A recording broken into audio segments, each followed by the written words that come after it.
5 for the Brewery Underground podcast.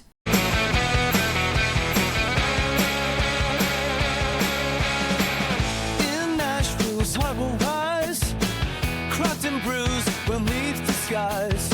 Stephen Scott, they lead the way. Brewery Underground, night and day.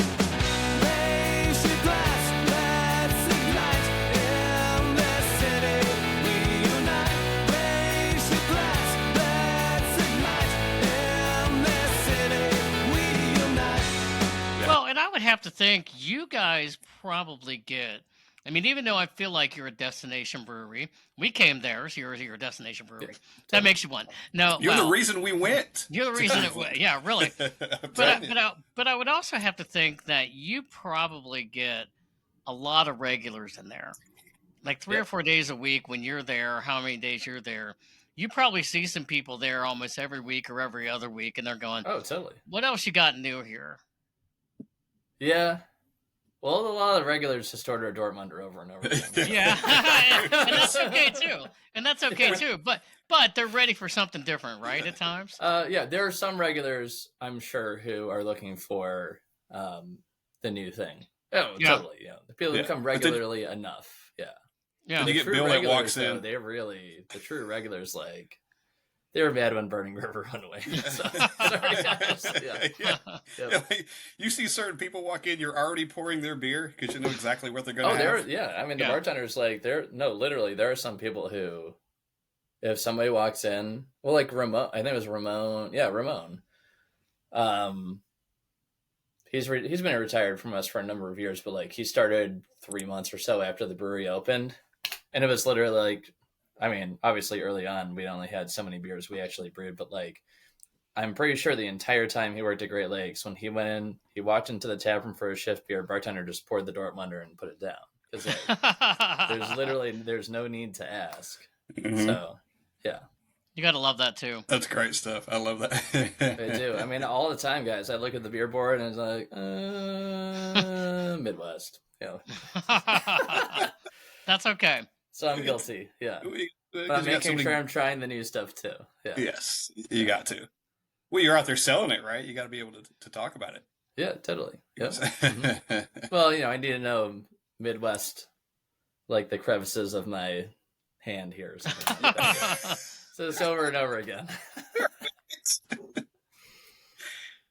Let's shift gears a little bit and talk about tariffs. Have you Okay. guys been affected by it? Probably it's affected everybody, and if so, kind of in what ways? And I know that we kind of see aluminum as being the big thing, but we actually talked to the Brewers Association the other day, and they were telling us about some other things too that might possibly affect. How has it affected you guys, and what are you seeing? Yeah, that's a great question. I don't know 100% about the nitty gritty, but like the things that we're seeing wholesale across the board, like, I mean, some things are just a little bit more expensive than they were, right? Mhm. I know it's affecting us. I can't say, I don't know off the top of my head how, percentage wise and stuff like that. But like, I know that raw materials cost a little bit more than they used to. I'm sure aluminum's got to be the number one, right? Mm-hmm. Yeah. He had mentioned like buying equipment from overseas, like maybe fermenters or bottling lines and things like that. Right. So like, let's say for us, like, I mean, glass, I think is more domestic, but of course we don't do as much as that as we used to. I mean, we're still in that brewery in Ohio City, so like we're not doing any big capital expenditure stuff right now. So to a certain extent, I'm trying to remember what Steven, the co-CEO on the ops side, has said. But I mean, my gut is, compared to some others, maybe it hasn't affected us that much. What I can say is for sure. No, obviously there's only so much I could share anyways, but like, I haven't heard a lot of chatter about it, but also like you guys are talking with others too. And like, I feel like generally impact hasn't fully set in for some stuff. Yeah. So I think there's a little bit of, we'll see. Yeah, does that I make think sense that- to you guys based on conversations you've had? Yeah, and Yeah, and a lot of it's, yep. we've seen it across the board too. It's like, oh, maybe this thing is coming and maybe it's not. Yeah. Is this, by August we'll know something or by December we'll know something. And some things just haven't hit. So there's a lot of chatter about it. So I Yeah. don't know if there really are some or if it's, how much of it is real. Yeah. I would say so far, based on what I know, like I don't think we've seen a ton of effect yet. I think it remains to be seen what happens down the road. So we're just kind of taking things as they come. Yeah.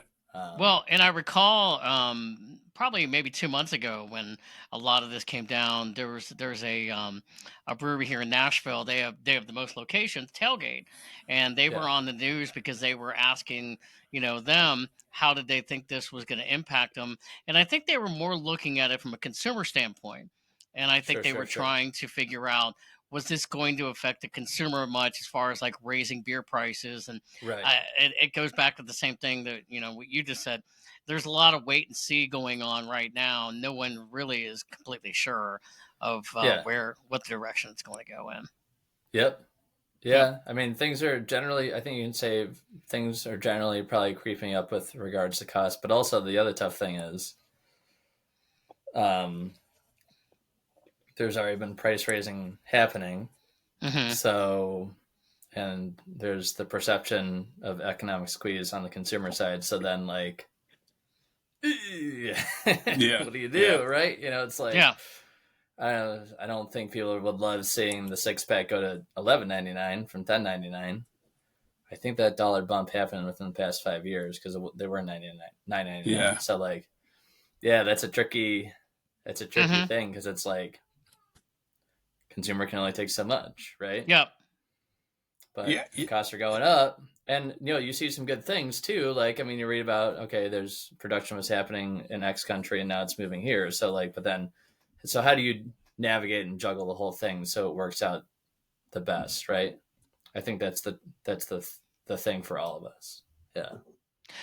The other question I wonder, and this just came off the top of my head. So, um, when you're talking about some of the current beers that you have, like expanding them like barrel age and mocha, do you think maybe sometimes breweries look at that and say, instead of us spending the time and resources on trying to find an entirely different new beer, let's try to expand on this beer because Mm-hmm. it's a cost efficient way of doing things, but yet it still benefits us and it's hopefully will benefit the consumer. 100%. Yeah. Well, there's the element of familiarity, so people already know barrel aged blackout stout. I think it's important. We're doing both mocha and regular barrel aged blackout Yes. stout. So there's actually, um, it was important to do both and not just do the mocha, right? Yeah. Yep. Because there are people who they just like their beer flavored beer. There's a little bit of a bourbon barrel thing, but like Yeah. you start adding flavors into things, and some people are like, I don't want it. So, That's right. and for me, I mean, I'm excited to try the base against the mocha and all that stuff. So, but yes, I mean, you see that with the Midwests, right? So it came out with regular Midwest, and of course, we kind of knew from the beginning. It's like, well, Midwest has some success. You do the hazy. No current plans to extend further off of it, but and then you can do with fun limited stuff, regular Vivacious a couple of years ago, then the juicy, and then you do the blood orange. So yeah, I mean, like, I think you can be transparent. It's like it saves us some work, right? Like, Yeah. didn't have You've to already think got of the core. an You've already got entirely the new base. beer. And again, that's been a thing for years. Sculpin, grapefruit Sculpin, habanero Sculpin, and so on, right? Like, Yeah. so. No, I think it's Um, great. And we see other breweries that do that too. And then it's cool. It's also like someone likes Midwest already. There's like, I like Midwest. The hazy's probably good. And they try and they're like, yeah. Like, so, Yeah. because Midwest Hazy has the same, the nice, the promise of it being a nice IPA, just like regular Midwest does, where like Midwest Hazy doesn't drink as thick and as heavy as some other hazies, which thick hazies are awesome. Thick with 4C is cool. I love that. But like, Yeah. if I want to have 2 or 3 beers, it's a little tougher when they're 4Cs with thick. So, but Midwest Hazy, you can have 2-3 cans of no problem. So yes, I think the whole strategy of like extending ends up being a win-win for the most part. And for the brewers who do, every beer is a totally new creation, both with regards to the formulation and the brand and all that stuff. That's also great. But especially for something where you're taking home a 6-pack, it seems a little easier to like, oh, I like Midwest, I can do Midwest hazy, no problem, that kind of thing. Yeah. Yeah. I love, and you said, you showed us early on the mix packs of different things. God, I love that when I go to a store and can, do I get this one or this one? Hell, let's get them all. Let's get them all. Let's try all the variations. Nice, Yeah, it's totally. really great. There'll be more variety packs in the future. Yeah. So it's a big thing. I mean, it's always been big for craft beer, but yeah. Mm-hmm. Yep. Especially if I'm going through and I'm just kind of looking around in the grocery store, I'm like, oh, that mix pack has something I haven't had yet. Yes. I've had the other three. That. Yep. Right. I'm going to grab that because I'm going to try something new and then have the other ones that go with it. Totally. Yep. We talked about weather when we started this podcast. Yeah. And it's fall, but we're headed into, Steve, you know where I'm going with this, and Michael, you probably do too. Christmas ale's coming. Ooh, buddy. Yeah. Boys, it's coming. Yeah, buddy. So, we kind of waited towards the end of this.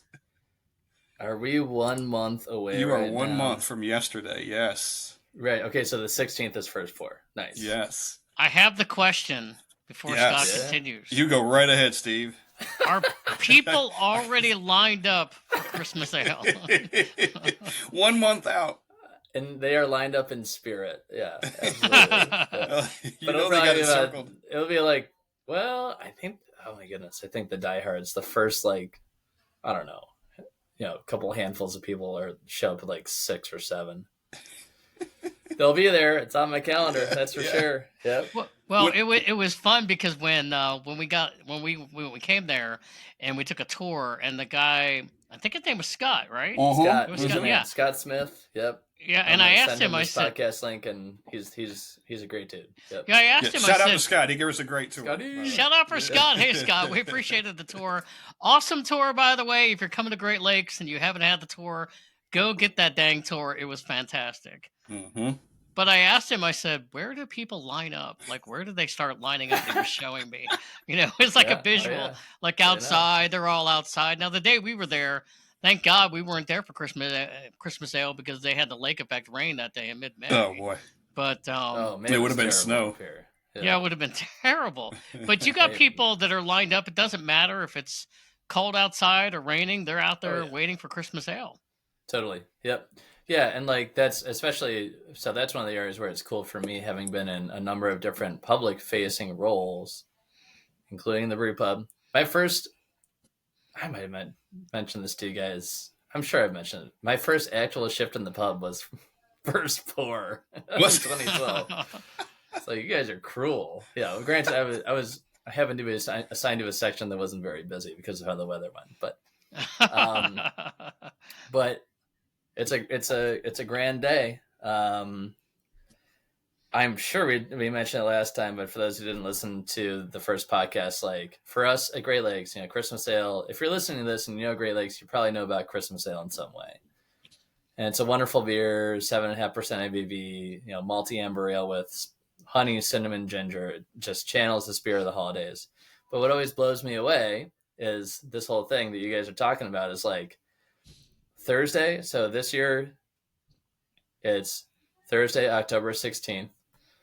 We're doing the first pour party. When people start lining up, as I've been alluding to, at like 6 a.m, and the line for real starts forming around 8 or so. It goes all the way around the block. Right? We don't open until 11. And they're doing this all for a beer that they can buy at the grocery store on Monday. It's just like, it's insane. It's telling. Yeah. Do they come dressed up in like Christmas? Oh yeah. Yeah. There's that's as much the norm as coming. It's just showing up in regular clothes and stuff. Whatever elf hat and reindeer, antlers and all that kind of stuff. And how many people would you expect, and have you had lining up the first day in previous years? You know, the exact number of people lining up, I'm not 100% Roughly. sure, but like if you took like a standard city block, like a downtown city block, and basically the line goes entrance to this corner, to that corner. It'll definitely get wrap around another corner. There have been some years where it continues to wrap around. There's one year I think where it wrapped. You could see the end of the line from the beginning of the line. I assume that's a couple hundred people, right? I was gonna say it's enough to be noticeable where people Yeah. are going, "What the heck is mean, going on over there?" Yeah. Legally, our capacity at the brew pub, I don't know. It can't be more than a couple hundred people, right? So, Yeah, right. yeah. Right? So it's a couple hundred people, yeah. And then, like, as the day goes on, there are people, usually the people who are lined up early are there for the long haul, a couple hours. That ebb and flow of people in and out. There's the slight taper, but then once the after work crowd shows up, then this, the vibes continue on. Mm-hmm. Yeah, last time we spoke, it would have. I mean, last time we did a pod, it would have been shortly before, right? Yeah. Yep. It's towards it, yeah. Because it was mid-October or something like that. Mm-hmm. Yeah. Yep. Oh, that was a magical day for us in Cleveland. I mean, are you guys actually baseball fans and all that? Yeah. Oh yeah. Yes, Do you remember what happened later that day? No. So Refresh for my us memory. in Cleveland, we were in the ALCS against the Yankees. Oh yeah. And it was first pour day, and it was perfect. It was like one of those mid-October days where it's like, oh, it's just perfect. It's like low mid 70s or whatever, clear. We were able to shut down the street, which the street's closed permanently anyways, but like it's a little side street, but that little street outside the pub. We were able to extend the patio into there. So there's people everywhere having Christmas sales. It was a great time. Home American League Championship Series game that night. So, of course, I went to the game. So it was a long day. And we were down 0-2 against the Yankees and bottom of the ninth inning, 2 outs, one guy on the base pass. And this kid we had brought up a couple months earlier, his name is John Kenzie Noel. Have you heard about this? The big Christmas thing? I don't think His so. nickname, John Kenzie Noel. So he got the nickname Big Christmas. Okay. And he hit a freaking game-tying 2-run homer against the Yankees closer on first pour day. On first pour. Nice. And we won the game. We walked off and won the game. So it's just like one of those synergy moments where it's like, I can't believe this is happening right now. And Michael, I don't know if you realize this. Scott is a Yankees fan. Mhm. Oh. All right, I'm going to Yeah. log off right now. Yeah. It's okay. I got to We go, did win guys. that I got to series. go. I got to go. Yeah. You could have waited 10 more minutes, Steve. Dude, Giancarlo was just a menace that series. It was, Yeah, he was the only one that got us to the World Series, I know, pretty yeah. much. But That's that, cool. The culmination of everything on that one day, though, there. And then we saw people posted like, not kidding, people posted, someone posted a Photoshop of the Christmas sale, like 6-pack with his face on it and stuff. So, That's brilliant. Did you say too, like when I don't know if you're always there, but when people line up, like it's the same faces towards the front of the line every year? it is, yeah, it's pretty cool. Yeah. Yeah. It is, yeah. I mean, they're dedicated, and there's a certain point of pride in like keeping that regular thing going. Sure. When did Community you all? meals are at 6 If you're a.m. first in line, you get a Yeah. spot at the bar. Yeah, There's only, exactly. how many spots at the bar? 15, something like that. Yep. So if you're the first 20 or so, you can probably get a spot at the bar, or you get Score. you get a table in the bar area. So if you're listening, if you're in Cleveland and you're going to go to first pour and you want to be in the main tap room, you got to get there at like 7 a.m.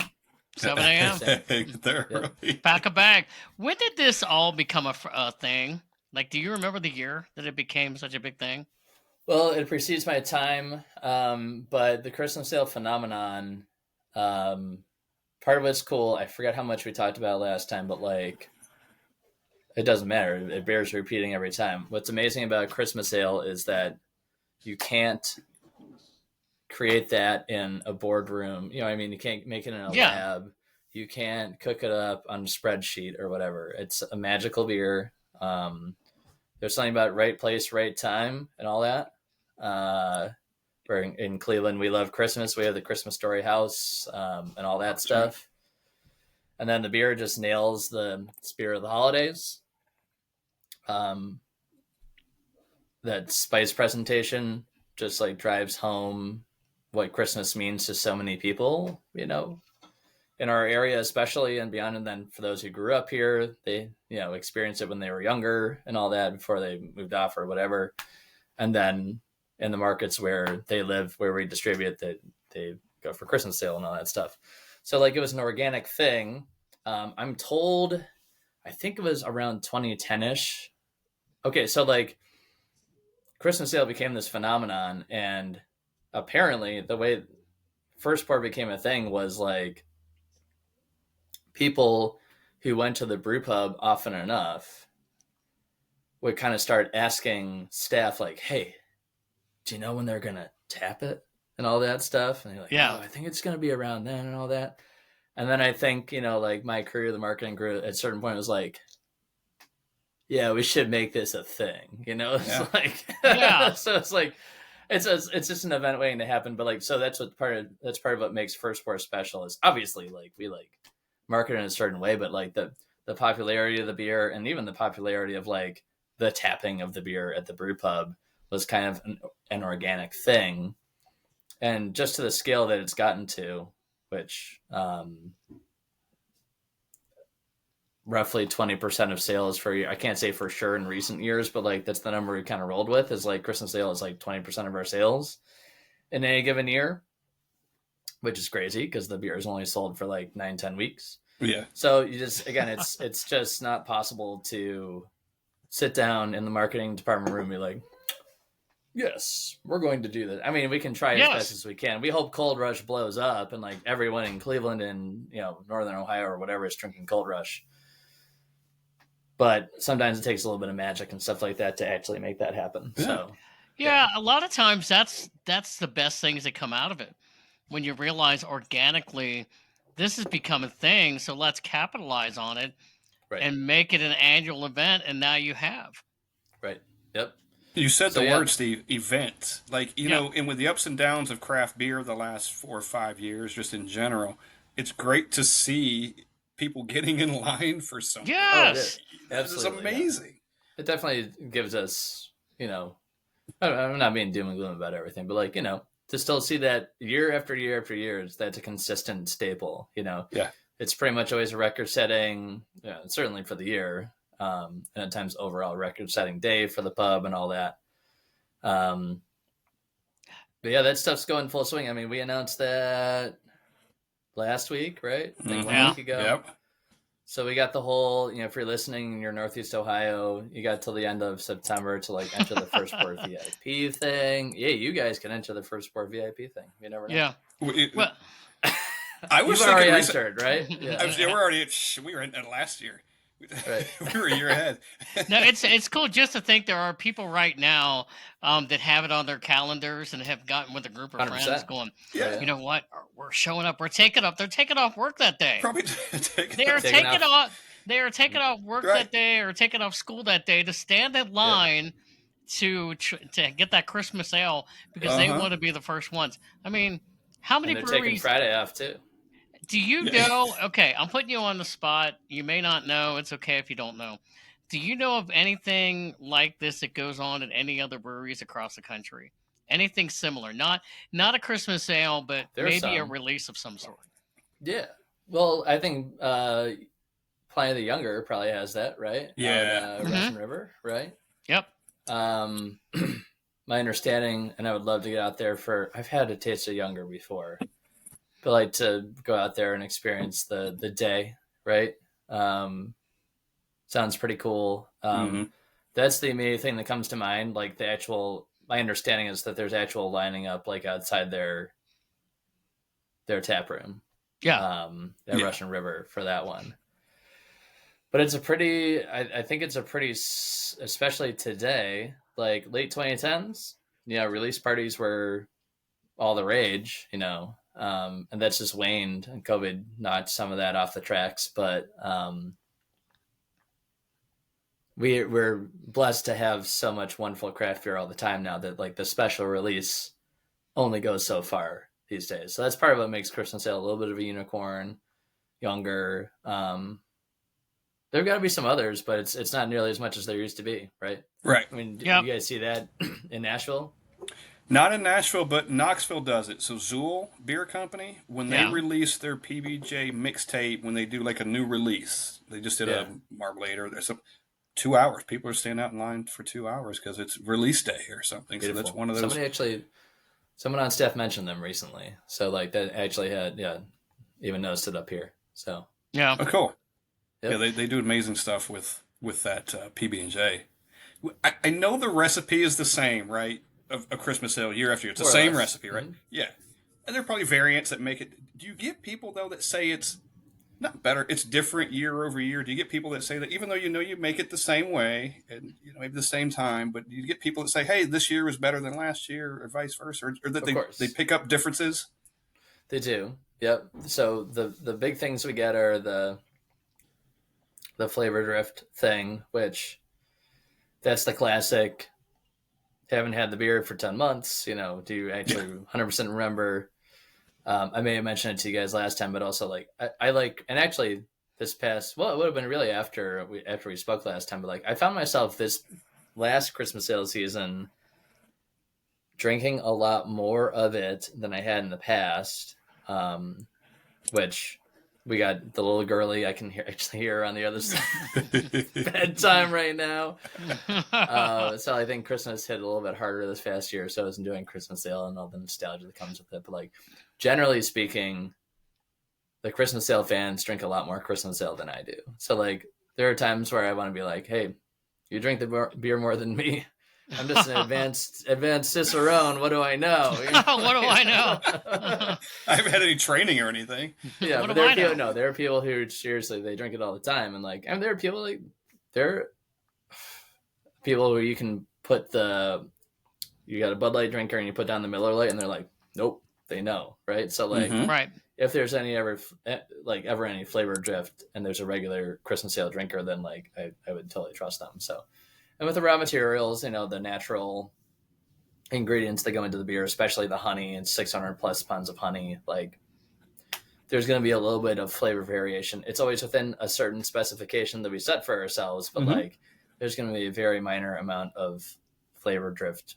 Like one of our brewers thinks it's the fermentability of the honey. Like if it's more fermentable, then the spices might pop a little bit more because the beer is drier. If the honey is less fermentable, you might get more sweetness because there's more residual sugar, but it's just about the way the bees produce the honey. Yeah. So, Right. So minor variation, but there's also, of course, when's the last time you actually drank the beer? Did you cellar Christmas ale throughout the summertime and the spices oxidized? So, Sure. you didn't get the spices in the most recent one you had, but that's because it was an 8-month-old can or something. Right. Yeah. Right. It's not going to be as fresh and stuff. Right. So. Yeah, I would just find that interesting, like because I could never remember, and like you said, if you kept one for 10 months, it's not as good as it was when it first came out anyway. So Yeah. it's just And that's hard a to beer, tell. like honestly, like it's not an IPA. You guys know, drink your IPAs fresh. Just do it. Yeah. Yep. But like I'm all for a beer. It's not the end of the world if someone cellars a 6-pack of Christmas ale and they enjoy it. Like we're not going to stop them or anything like that. Right. Right. If they're going to sugar, cinnamon, rim the glass, we're not going to stop them. It's all good. It's any way you want to drink it. Yeah. Well, and so from Christmas ale to the barrel aged, because Yeah. I was in Cincinnati, where you can find Great Lakes, visiting family around the holidays last year, and I went into a store and I looked up and I'm like, oh yeah, I'm bringing this home, and I had it and I really loved it. Can you talk about the barrel aged and how long you've been doing that? Mm-hmm. Man, barrel age has been going for quite a long time. I want to say it's been about a decade. Yeah. Yep. And for what we do for barrel age is generally for our BA beers, we do about half a year of aging time. We're not a brewery that like specializes in barrel age. There's some breweries that do barrel age beers that will age stock for 2-3 years or whatever, and that's amazing. But for us at Great Lakes, it's like it's a nice complementary flavor profile to a beer that we already make often enough. And Steve, you're drinking the BA Imperial Porter is kind of like an Imperial Edmund Fitzgerald recipe, basically with the barrel treatment. But like, yeah. So like for Christmas ale, it's really more about like, so it's a 6 month, 6, 7, 8 month contact time in the barrel, and it's regular Christmas ale.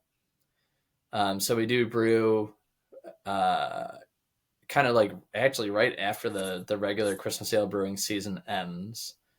We brew, I don't know, maybe it's a couple batches of regular Christmas ale and put it into the barrels. And it's a mix of stock that we get from a broker. So it could be Heaven Hill, Wild Turkey, things like that. And then we just go for a blended target flavor profile. So it's really like that base amber ale with the spices, and then with the vanillin and the oak notes. And then it adds a little bit of the warming, the alcohol warming, because of course, as with any other barrel aged beer, it's absorbing the residual bourbon that was in the barrel. So there's going to be some alcohol uptake. So the target is 10% for the barrel aged Christmas ale. So it goes from 7% up to 10%. So we have a pretty good extraction of alcohol and of course the flavors from the barrel. So that makes it an extra special treat. These days we're doing it in a 16-ounce can 4-pack. So, the 16-ounce can lets you share it with a couple people or enjoy it by the fireside by yourself. There you go. In the glow of the tree. In the glow of the tree. Which is one of my favorite things to do, if you can't tell. Yeah. I'm sitting at work today, and I work north of Nashville, which is why I was thinking about this podcast today and kind of maybe some additional questions. And I'm sitting here, I'm like, how quick I could get to Bowling Green, Kentucky, because I work north pretty quickly. So I'm thinking of making a trip to Bowling Green, Kentucky, because I know they got a really good liquor store. And they're always loaded down with Christmas ale. Yeah. And they'll probably have the barrel aged stuff too. So Steve, if I go, I'll let you know and I'll bring us back a ton. Well, that's okay. I'm going to Ohio in December, so I'll get plenty of Christmas ale. Nice. If there's any left. If there's any left. I'm sure there'll be. Mike, I know we're winding down. Yeah. Oh, go ahead. Yeah. I was going to say, hopefully just enough, right? Get to December. That's the goal. That's the goal. Yep. We promised only to keep you 3 hours. We're approaching the 3 hours. 4 hours. But I really have two kind of questions. How has your life changed since you've been on the podcast last? You get all this notoriety and attention. It's weird. Like I'm walking down the street and people are just running up to me and stuff. Yeah, we should have warned you about that. I really I have the tinted windows on my car and all that stuff. Yeah. You can't go anywhere and not be noticed. Now I get it. Secret Service out there, protecting Trending, them. It's like me and then Taylor Swift and Travis Kelce. Yeah. And Joe Flacco. Yeah. He's number 3, yeah. No. Right. There is one more. I had more, but I'll end up with this. I'll end with this. I did have a Taylor Swift thing in here too, but you guys recently, I don't think I didn't notice, you guys recently expanded to Puerto Rico. Yeah, there you go. And I'm just curious, do you have any other plans to expand to any other states? We're looking at a lot of options right now. Yeah. Yeah. I like it. I like the sound of it. Okay. Yeah, we did. We've been doing kind of some little things here and there. You guys knew, I think last time we talked, we had done the Mass and Rhode Island thing. So yeah, I think Indiana too. Yeah. Okay. But the whole Puerto Rico thing, astute eye right there with the Puerto Rico. I mean, I think we saw that. I think we reshared that one story. So it was like, wait a minute.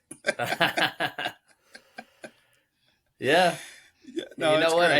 I hear that there's this Instagram account or whatever that is really pushing for Great Lakes beer. I've seen this. Those guys are really passionate about it. Come on! They should post a few more things, but they're really determined. I promise. That's right. Yeah, sure. There's a petition and all that. They will be appreciative. We may be following the truck into Tennessee, doing an Instagram live. When it happens, if it happens, we're hoping it happens. I mean, it says #1 Great Lakes fan right there, both of us right there. That's right. That's right. Wait, are you guys the ones who do the account? Yeah. Oh, you got us. Oh, how we figure it out. Yeah. He's on to us, Steve. You never know, guys. You never know. That's all I'm going to say. You never know. We're gonna keep pushing. It's all in fun, but we're gonna keep pushing.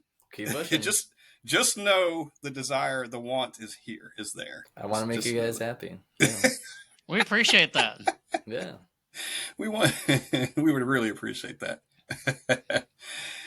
Steve, you want to wrap with anything? Anything else you've got for Michael? I know we got a bunch, but- The only thing we could have mentioned this in the beginning, and I'm the one that is editing this particular podcast, so I may have to redo some things where we're talking about bringing Great Lakes, Tennessee on the end, but yeah. we haven't talked about Oktoberfest yet, and Oktoberfest season is here. Oh yeah, I think the Oktoberfest itself kicks off on Saturday, right? In Munich. So it is Oktoberfest season. So we always gotta give some love to Christmas ale, but our other seasonals are big too. We're actually kind of forget how much we talked about last time, but a lot of other brewers, like, seasonal hasn't been as big for them, but like, just like with Christmas ale, where it's like people love Christmas in Northeast Ohio so much, and we're then impacted by the release of Christmas ale after that. I think like there's something about the cultural mix in the Cleveland area where like we have got that strong, long-running German population here, so Oktoberfest is big. We've got the Conway's Irish Ale for early in the year leading up to St. Patrick's Day, and of course the co-owners are Irish and all that stuff too. So like, it is Oktoberfest season. Those seasonal beers are still so important for us. I still got some Mexican lager with lime, the summer seasonal in the fridge, but Nice. We're kind of phasing out of that. But it's full on. I mean, we're halfway through September, so for anyone out there who's still holding out and thinks it's too early for the Oktoberfest, it's time. It's time. It's great beer. If you wait much longer, you're going to miss the whole thing anyway. So it might already be sold out some places. Yeah, that's it. So you've got to adapt it. We never hold out, but we always kind of complain about it at the beginning of the season. Then we're just like, you know what? Just go with it. Just get it, drink it. Here it is. Mm-hmm. Another way to think of it is, technically, guys, I know we kind of said it's fun, depending on what standard you use. I'm a summer boy, so I go by the sun, and so it's not summer until after the autumnal equinox, which is Monday. So like, yep. And it's 75 degrees. I mean, in Cleveland, where we brew this beer, it's like 75 during the day. So it's a late summer beer. Yeah, it's a late summer beer. It's also a fall beer. Mm-hmm. It's very much a late summer beer. So. Yeah, I've been enjoying my steins of Oktoberfest for sure. Yeah, that perfect just nails that malty flavor. We had the guys on from Hop and Frog not long ago because we had stopped in there on our way up. Yeah, and they were even complimenting you guys because we were talking about, because I've had their Oktoberfest and I've had yours, and they were even complimenting on your style of Oktoberfest as well. Has the Oktoberfest that you all have has it changed ever? Or is it always pretty much stayed the same with the same ingredients? That one in particular, I don't know of any really. No, grain's the same. Like we've swapped in some crystal malts here and there for certain brands, but as far as what I can remember, Oktoberfest is still the same. We do this modified decoction mash for it, where we kind of pull a third of it into the lauter tun. We pull 2/3 of it in the lauter, and we leave a third back in the mash, and then we raise the temp of the mash up, so it kind of does that caramelizing, Maillard reaction thing. Maillard reaction thing to give it that extra malty oomph to it. Yep. We're still doing that stuff for now. I mean, that beer has pretty much remained the same, so that's perennial been a favorite of mine. I always love having the low fills around the 4th of July. When we start packaging the beer. It's just the nature of packaged goods always being ahead of time. But yeah, but you guys have on from Hop who's on from Hop and Prague? Fred, Zachary, and John. Yeah. Nice, cool. Yeah. I gotta go really, back and listen to that. Yeah, please do. It's really fun. Those guys are really fun, and had a good time with them. That was a when we came up there, and before we hit Cleveland, we were trying to figure out, would we have time to go there?